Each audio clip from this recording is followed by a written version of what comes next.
We have P. Jessica Rachel.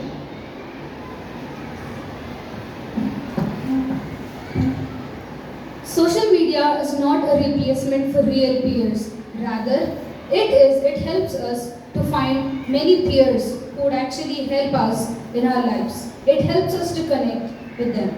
Good afternoon, one and all, respected judges, moderator madam, and my dear fellow debaters. The topic is social media helps us not to find the real peers. I would totally disagree to that statement by stating that social media helps us to be a connection with our real peers. It helps us to bridge the gap which is brought about due to distance. I would like to give an example of two siblings where one of them is studying in abroad and one in another country. Both of them cannot meet up daily. Even if they are blood related, they cannot meet up daily and have a daily conversation. But social media helps them to be in contact and be connected. It helps them to increase their bond. Even though if they had to meet up suddenly a day, it would not be to see a real, a different person where you would already know that person because you have been in contact with them. Social media also helps many introverted people or many people with physically challenged, help them to connect and feel comfortable over there. Example, a person having autism would not have the charm when you really see him physically and realistically when you talk to him. But imagine him feeling the comfort when you're texting or when you're connecting him with social media. He would have a lot of freeness and he would be a lot more confident in himself.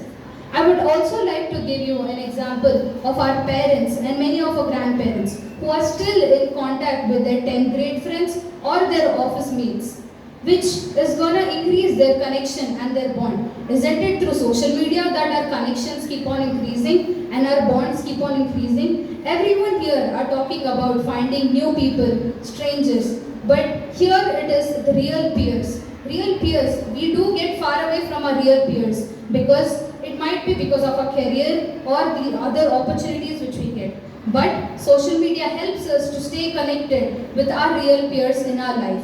I would also give an example of LinkedIn, which is a business app where you can get connected with many businessmen. Here, there are many verified profiles where it would also help you to increase your net worth. You could actually get connected to many businessmen who could actually help you a lot in your career. These all people whom we meet in social media at one day or at a point, they would be a root cause for your success. They would at least have a part to share in your success. Every person in this world has different perspectives and different mentalities. On social media, you can find the good version of a person, whereas in reality, you can find a bad version of that person. So, you can never judge a person just by a text or by the word from their mouth. So, I would like to conclude that social media helps us to stay in contact with our real peers. Rather, it's not just being connected with the people or strangers around. Thank you. The floor is open for rebuttal. Team 9. My worthy opponent, you mentioned in your speech that you cannot judge a person on the basis of their text. So, don't you think you can judge a personality of someone better in real life because you see their body language and their moral values than on social media? Okay, don't you think that person might be also showing their fake self in reality? It is not sure, right, that person is going to show their true colors in reality. There might be two different mindsets in one person. He can be a psychopath as well as a good person at the same time. You can't judge him just by seeing him once or twice, right? Team 5. You have mentioned your father is in contact with his 10th grade friend on social media, but we have one of our participants giving an example of her mother, how she was treated by some other person, but in reality when she met her actual friend, she never mentioned that she was present on online.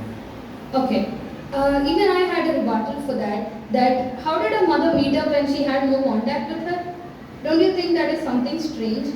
Because when there is no contact and a fake person is talking to you online, how would you even meet up without having the real contact of that person?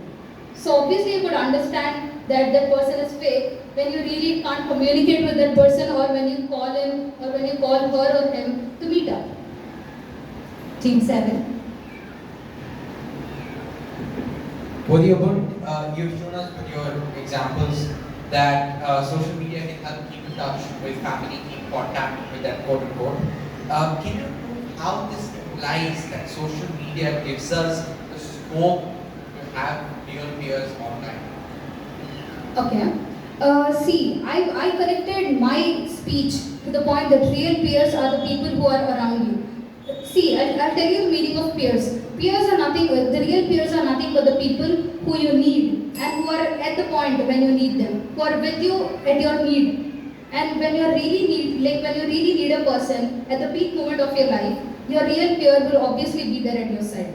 So, finding a fake person, or I mentioned, right, that you get connected more to your people, to your siblings, or to your friends, or to your family. Where if it's a stranger, obviously, if you had an accident and you're in the middle of the road, you can't call up that person and say him to come. Rather, you would call your family, friends, or parents to come up and pick you up, right?